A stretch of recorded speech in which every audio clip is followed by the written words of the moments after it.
which is great news. All right, well, an official welcome to Team West Virginia. Welcome to Unit 3, Day 2 of the National Finals. My name's Emily Voss. I'm the Virginia We the People Coordinator, and I've got our Unit 3 judges here who will introduce themselves in a moment.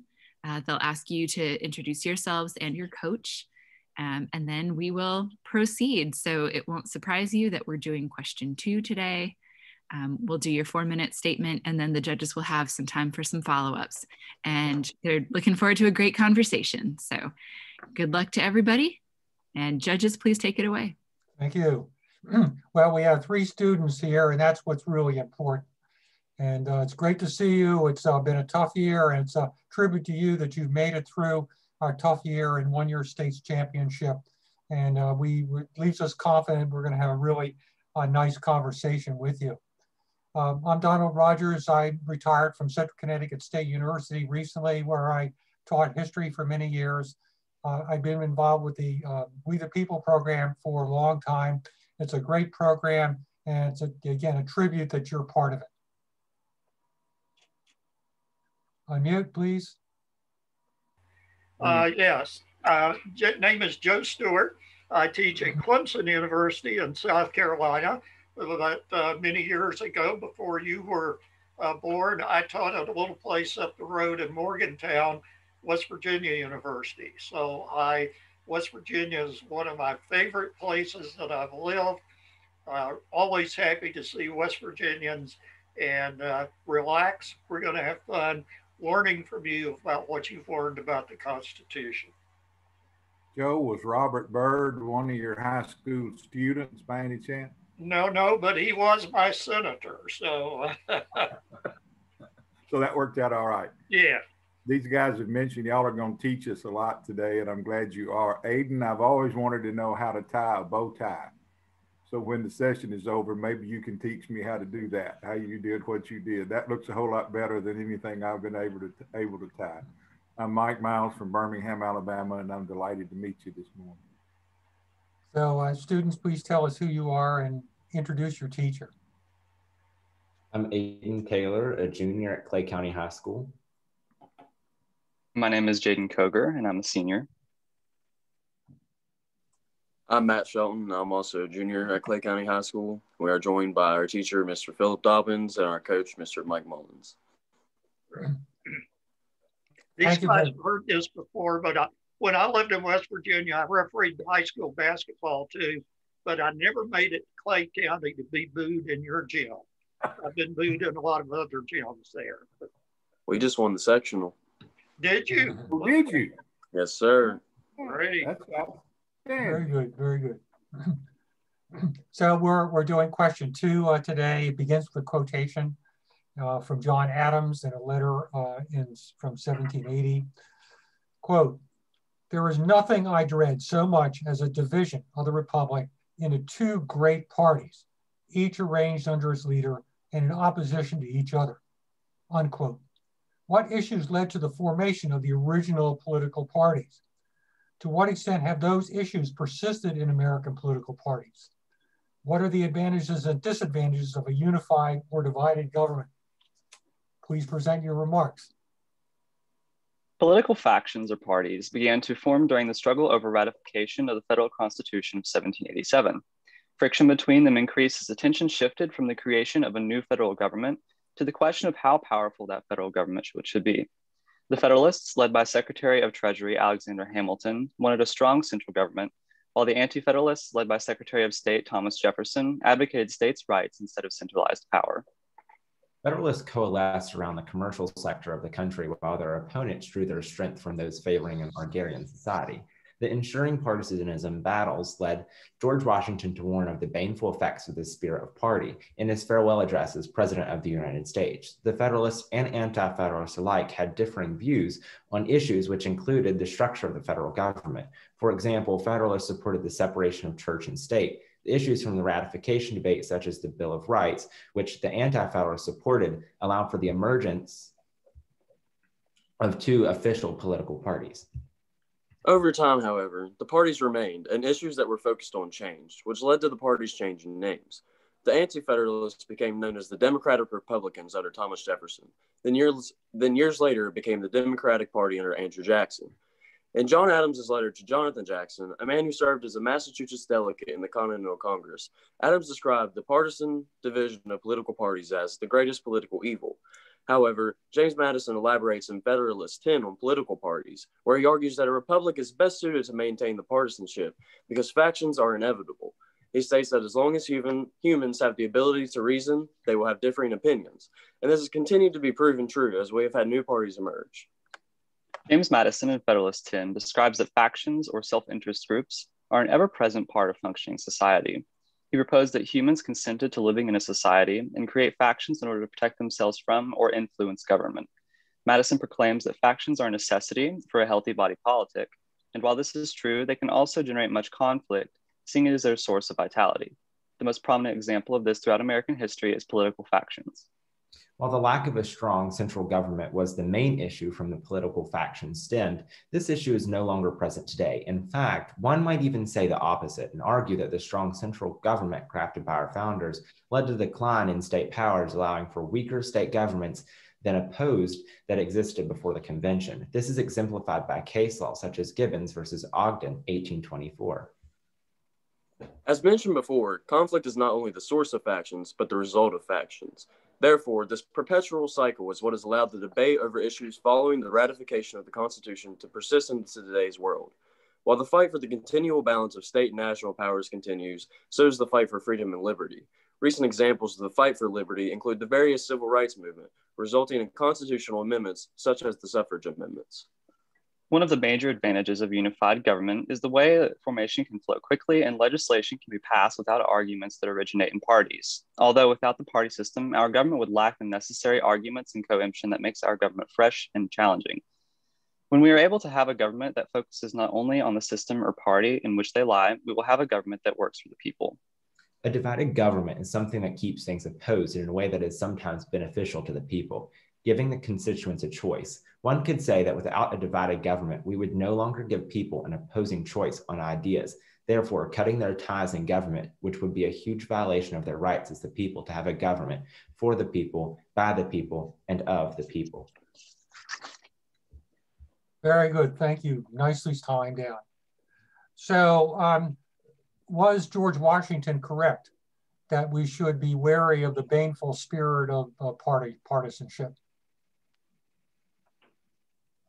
I definitely agree with George Washington in this sense that political parties, especially in modern times, have really focused away from actually giving people a choice in government, but have become more of an organization that is leading people in a direction that is led by one person rather than giving them a voice of connection.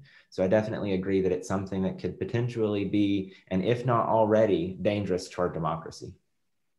Absolutely, but I would have to counter that a little bit by stating that in Federalist 10, James Madison stated the importance of factions. So if we have two large factions, that spirit of party can definitely get out of hand and cause bad influences.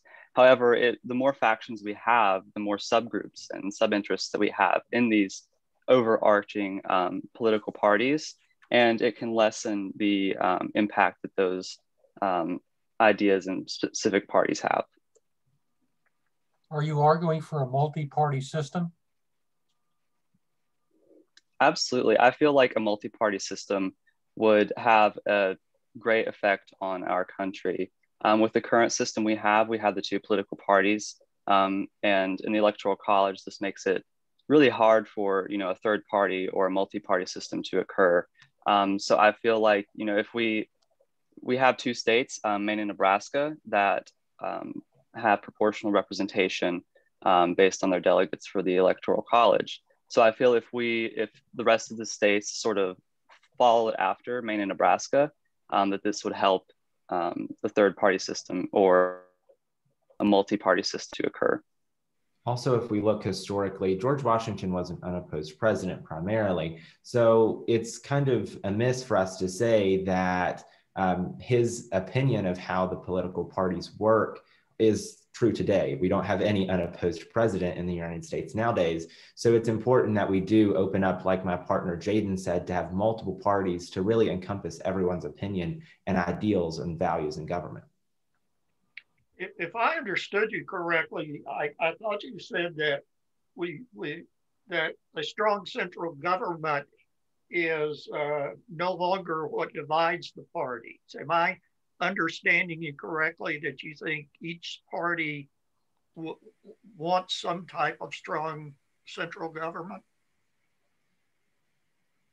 Or did I just misinterpret?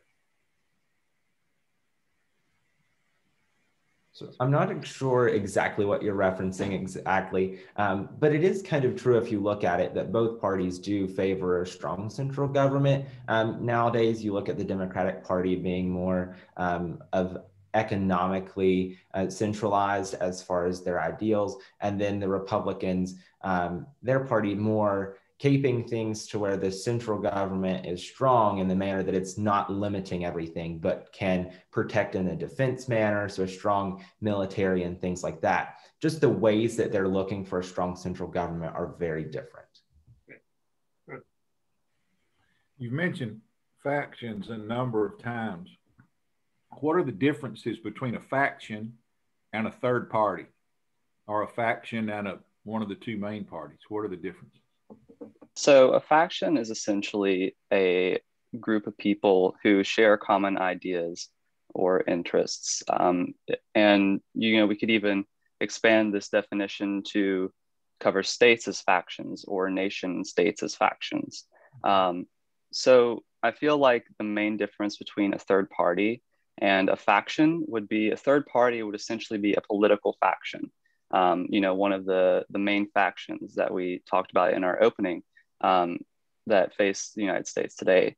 So the third party would essentially be a politically geared faction, whereas, a plain faction doesn't necessarily have to be politically geared. Yeah, I'm not directing this back to Jaden, this to the whole panel. If you were a member of let's almost say a faction that became, let's say, the Green Party, if you were an environmentalist, if you were real into that, and you didn't feel like, you didn't feel like the Democratic Party was doing enough about the environment. So you formed the Green Party, and the Green Party ran a strong campaign, and it took votes away from the Democratic candidate, and the Republican candidate won because the Green Party had siphoned off votes. Is that about the most counterproductive thing that faction could have done? Do they need to find a major party candidate that's the closest to them and go to them and talk? Or is that just the way it works? Absolutely. And what you're saying is the largest problem that as a panel we've identified with our current election system. It's that winner takes all in the Electoral College. So like you said, if you do vote for another party, it's pulling away votes from someone who you side with a little bit more, but not exactly, which puts voters in a position that they're not choosing for their favorite candidate or the one who they think will make the most effective change in their government and society, but they're picking someone who they know can win. And it usually comes down between picking either a Democratic or Republican candidate instead of the candidate that they favor with. So the Electoral College winner takes all system has really removed any chance for voters to pick a third party system or political faction. And that's what we're kind of looking at as being potentially problematic in making sure that every person has a voice in their party. Yeah, that's good. I've heard it said that the difference between voters now is, are you idealistic or are you pragmatic? And that's a hard choice, Aiden. I think it's a hard choice to make sometimes if you're idealistic enough. Thank you, Dr. Roger. Have there been occasions in American history where the political party system has failed? So absolutely, definitely historically, and also, we're seeing times that political parties are failing now with leaving people without a true voice. And there's been multiple elections that even the Bush election and the Bush-Gore election, you can see that potentially the party system and that the system and backing behind that was problematic. And I wouldn't necessarily say that each of those times is a complete fail, but it definitely contributed to issues that came along. I would say some examples of failures of political parties would be like government shutdowns and the inability to pass like budget bills to continue the smooth running of our government. You refer to parties as leading voters, but we often parties select candidates by primaries. How much is do the parties really have control over who's elected or who represents them as office holders?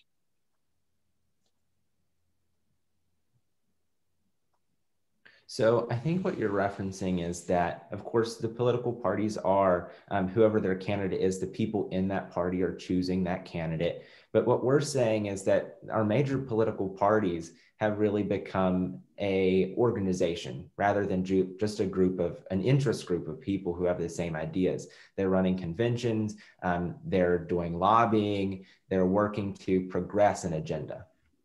Okay, thank you.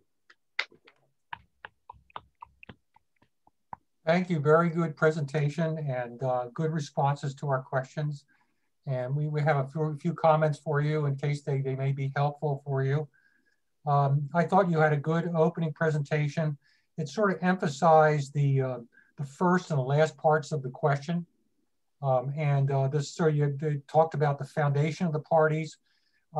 You have a point that we can see the beginnings of the parties in the debate over the ratification of the Constitution, but we might be careful to indicate it's not a straight line because some people who were Federalists in the ratification debate, the most notable, James Madison, became a Jeffersonian Republican during the 1790s. So there's a more complicated storyline to get into the formal formation of the parties in the 1790s. But you're right about the issues. I liked your discussion of Federalist number 10 as sort of a theoretical understanding, of the value of factions and their inevitability within a democratic system. I think your point about the Electoral College is right. And you could go back to the 12th Amendment. The 12th Amendment is the amendment that provides for separate ballots for president and vice president. And many people think that that's a key development structuring a two-party system into our politics. So I like that point.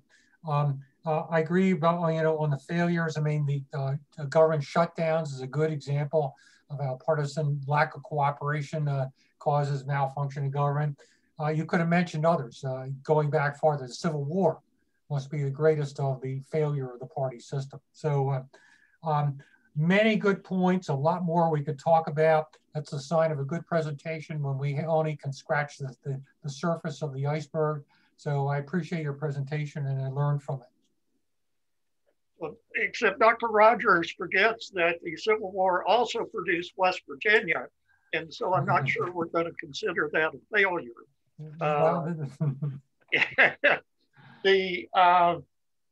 Yeah, I very much enjoyed our discussion and I thought you did a really good job. At first I was kind of worried that you were equating factions and parties, but as you went on and as you responded to questions, you did have a much more nuanced view of things. What I was trying to get at, and I was probably not asking it as well as I should, about parties leading people, given that we've switched to selecting candidates for parties in primaries, that at times the parties wind up with candidates running under their banner that they don't necessarily prefer. We've seen that with it's either Marjorie Taylor Greene or Marjorie Greene Taylor, I forget which, in Northwest Georgia, where some other Republicans said, no, don't vote for her. Or David Duke, the Klansman, was the Republican nominee for governor in Louisiana many years ago, and the Republican Party came out and said, don't vote for them. So you did a good job of pointing out what party means is really important, and you highlighted the organizational aspect. What party as organization may be very different than whatever party an individual identifies with, and so that can be extremely important. I would urge you, final point, to kind of take the knowledge you clearly have and expand it beyond presidential elections. You focused on the electoral college and the way that structures things. The whole winner-take-all system affects us in how we go about electing members of Congress also. And so there are ways that perhaps we might move toward having better representation of interest or multi-party system at those levels too. But I very much enjoyed our discussion today. You represented the state of West Virginia extremely well. You should be proud of yourselves, and your teachers done a superb job. Thank you. I agree. Joe, names can be deceiving. I don't think Marjorie Taylor Greene is any threat to join the Green Party unless it's one that she forms herself, for herself, probably. We've been talking in the judges' breakout room all day. We've mentioned the word factions a couple of times, and whether there are enough major points to this question to dabble into factions as opposed to the major parts. And then you brought it up. You did a really good job of outlining the fact that they exist and what role they play in the process. And they have played a huge role in the process. Aiden, you mentioned Bush-Gore election. There's apparently a pretty true story. There's a prominent couple named Phil Donahue and Marlo Thomas. Marlo Thomas was Danny Thomas's daughter, and she's a major fundraiser for St. Jude's Children's Cancer Hospital. And Phil Donahue was a very prominent talk show host for a long time. And they were both generally Democrats, but Phil got real involved in the Green Party in Florida and got a lot of votes for, I guess, Joe, I guess it was still Ralph Nader then, I guess. Yeah. The Green Party candidate, and enough people voted for the Green Party candidate instead of for Al Gore that Bush was named the winner there. And he said Marlo Thomas literally didn't speak to Phil Donahue for several weeks. She was so angry that his faction had pulled enough votes away. It's not theory. There've been real times in recent history that third parties and factions have decided major elections that had a lot of impact on things because of who was president during 9/11 and things like that. So they're a real threat, and I'm glad you brought that up. I appreciate you mentioning a court case. A lot of people don't think that this unit gives way to mention of many court cases, but it does, and you did, and I appreciate that. And the last thing that I would say, and I've said this a couple of times today, and after listening to the three of you, I feel inspired to say it again. Political parties are gross. I'm a member of one. They are corrupt. They're driven by money. They are they harbor a lot more bitter feuds inside the party than they do against the other party. I've been the chairman of the county party of mine. I've been the nominee of my party and honored to be several times. But they're gross and corrupt. And having said that, go join one. Pick the party that you think represents you the most and go join it and get involved even before you go to college. The campuses you go to will have young Republicans and young Democrats and young Libertarians. Pick one. There's a guy named Sam Swenson who is a facilitator in this competition today. And he graduated from Vestavia Hills High School in Alabama. And he had a Donald Trump sign in his yard 4 years ago in the presidential election. And he went to George Washington University, and he joined the Young Republicans and the Young Democrats. And he wrote an article for the school paper, and the Young Republicans kicked him out. And he's still going to the Young Democrats, and he's going to apply again next year to join the Young Republicans again, because he knows those are the people that are going to pick the leaders. Those are the people that are going to pick the nominees, like Joe said.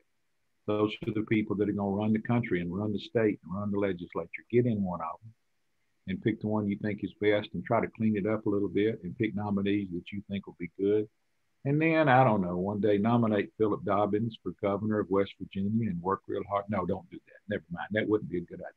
But nominate yourself for governor. And Joe and Dr. Rogers and I'll send you a contribution.